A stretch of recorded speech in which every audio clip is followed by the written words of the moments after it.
విజయనగరం జిల్లా శృంకువర్పుకోటలో దళిత డ్రైవర్ సుబ్రహ్మణ్యం సంస్కరణ కార్యక్రమంలో ఎమ్మెల్యే కోళ్ల లలిత కుమారి వైసీపీ అధినేత జగన్పై తీవ్ర విమర్శలు చేశారు. కోట ఎస్పీ కాలనీలో డాక్టర్ బిఆర్ అంబేద్కర్ విగ్రహానికి పూలమాల వేసి నివాళులు అర్పించిన అనంతరం ఆమె మాట్లాడారు. వైసీపీ 5 ఏళ్ల పాలనలో దళితులపై దాడులు విపరీతంగా పెరిగాయని ఆరోపించారు. Dalit doctor Sudhakar, driver Subrahmanyam, doctor Achchenna వంటి ఘటనలను ప్రస్తావిస్తూ వైసీపీ పాలనలో దళితులకు రక్షణ లేకుండా పోయిందని విమర్శించారు.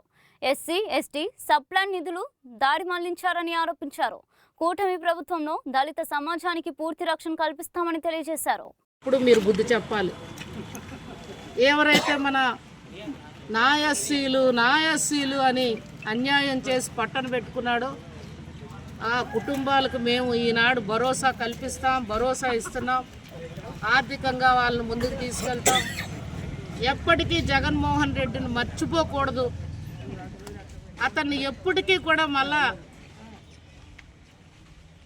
ఏవైతే 29 ఎన్నికలు మరలా రాబోతాయో అప్పుడు కూడా ఓటు ద్వారా బుద్ధి చెప్పమని మరొక్కసారి నేను ఇప్పటి నుంచే మా సోదరులు సోదరీమణులందరికీ కోరుకుంటూ, మరి ఈ విధంగా మా సోదరుడికి సంస్మరణ అంటే మేమందరం కూడా ఇవాళ అతన్ని స్మరించడం బాధాకరమే. అయినా నిజంగా మా కూటమి ప్రభుత్వం ఆ కుటుంబానికి భరోసా ఇస్తామని చంద్రబాబు గారు, పవన్ కళ్యాణ్ గారు ముందుకొచ్చి మా అందరినీ ఈ విధంగా వారికి భరోసా కల్పించినందుకు మరొకసారి ధన్యవాదాలు తెలియజేస్తూ సెలవు తీసుకుంటా ఉన్నాను.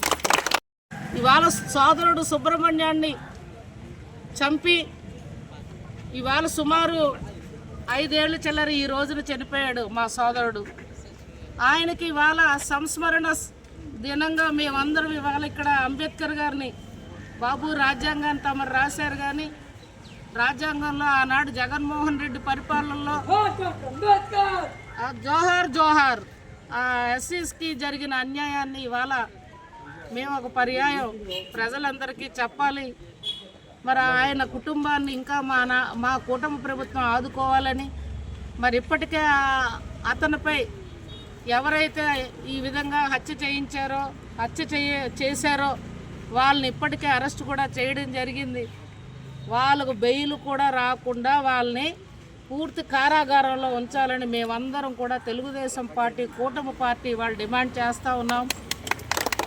మరి ఎవరైతే సోదరుడు సుబ్రహ్మణ్యం గారు చనిపోయారో వారి ఆత్మకు శాంతి చేకూర్చాలని ఆ భగవంతుడిని నేను కోరుకుంటూ, ఆ మహనీయుడు అంబేద్కర్ గారి దగ్గర ఈ విధంగా వారిని ఒక మారు స్మరించి ఆ మహనీయుడు ఆశయ సాధనాలు, రాజ్యాంగం పొందుపరిచిన అంశాలు ఏమున్నాయో ఈనాటి కూటమి ప్రభుత్వం పెద్ద మనసుతో ముందుకు తీసుకెళ్లాలని మరొకసారి కోరుకుంటూ, ఈ ప్రోగ్రాంకు హాజరైన మీడియా పాత్రికేయ సోదరులకు, కూటమి